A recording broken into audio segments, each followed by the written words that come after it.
Hi, this is Dan Smith of DPS Legal Counsel, and welcome to today's video.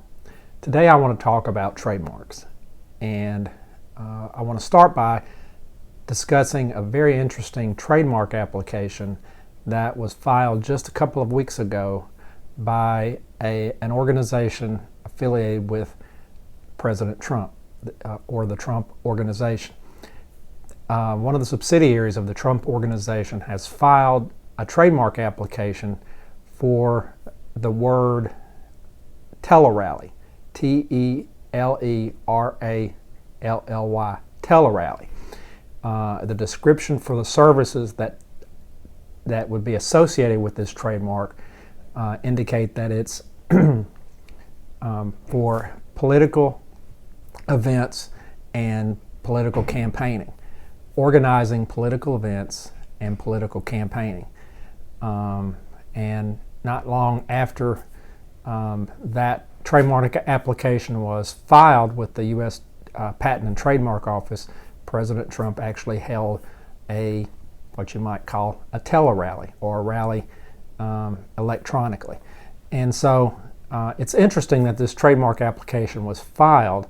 It does indicate that there's some interest on the part of this company that's affiliated with the Trump Organization to go into business or conduct business activities associated with organizing events for political campaigns or political campaigning.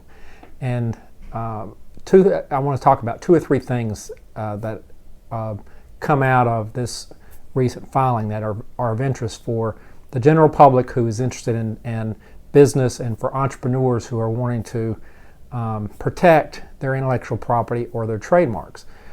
One thing is this: you might think that the word or the expression Telerally is not trademarkable, and it may turn out that that will be the position of the U.S. Patent and Trademark Office, but I think probably not, because if you look online at the USPTO website and their database of registered trademarks, there are a lot of trademarks that have been registered over time that begin or include part of a word tele, like tele this, tele that, and giving the impression that it has something to do with electronic communications.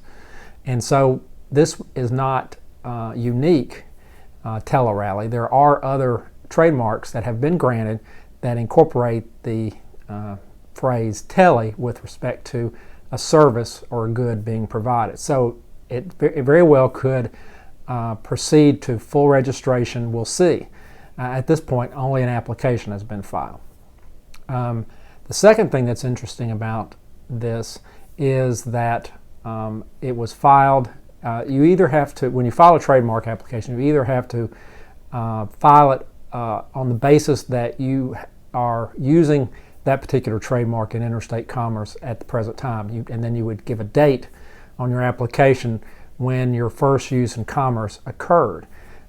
In this case, it was filed on the basis of an intent to use, which means there's no claim that the trademark Telerally had been used in commerce prior to the application being filed, but there was an intent to use that trademark in the future. And what's important about this, and what you can learn from this, is that if you have a business idea or a concept that you're interested in protecting, even before you go into that business or undertake that business activity, you can do that. And you can protect a trademark that you expect to use in the future by filing a trademark application now on an intent to use basis. Then after you use the trademark in commerce, you have to go back to the USPTO and file an affidavit of use showing that you have used that trademark in commerce. But it's a great way for companies to protect the future use of a trademark before they actually go into business. A lot of times in the real world, companies may decide to expand their product line or their service line and will want to file an intent to use trademark for a future good or service that they expect to provide. the reason they might do that on an intent to use basis rather than starting to use it and then filing on as a already in use basis is because it may be that if there's packaging involved or there's tooling or anything else that is going to produce expense for the company, the company might want to make sure that the USPTO is going to grant them rights in that trademark before they invest the money in retooling, repackaging. In other words, they don't necessarily want to spend the money on the off chance that the USPTO will grant them the rights in the trademark before the rights are granted. So if they file on an intent to use basis and it proceeds to the point where the USPTO says, yes, this trademark is trademarkable, you will receive rights once you file your affidavit of use, then the company can go ahead and start using it, file their affidavit of use, and they'll get a registered trademark. So it's just a great way not only of protecting what you may want to do in the future, but also not spending a lot of money preparing, using the trademark before you know you're going to get the rights in it. The third thing I'd note about this trademark application that was filed for Telerally is it reminds you of what the categories of trademark designations there are. In other words, what kind of how you define a certain type of trademark. And I've talked about this in a prior video episode. There essentially are 5 categories of trademarks, and starting from the least or non-trademarkable all the way to the most easily trademarkable. So the 5 categories generally are generic trademarks, descriptive trademarks, suggestive trademarks, arbitrary trademarks, and fanciful trademarks. That's 5. And that the way I said them is the order in which they become more trademarkable. So with a generic trademark, which basically just is the word for what the service or good is, such as you try to trademark the word gas station or clothing store.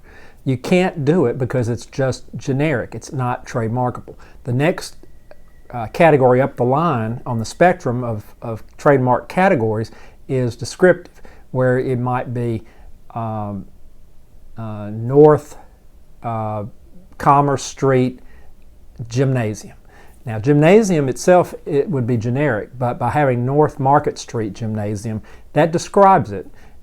So it's descriptive, and that might be trademarkable. It depends, but it's at least possible, whereas gymnasium as a trademark would not be. The next up the line, and where a lot of trademarks fall, is suggestive, and I think that's probably what Telerally is.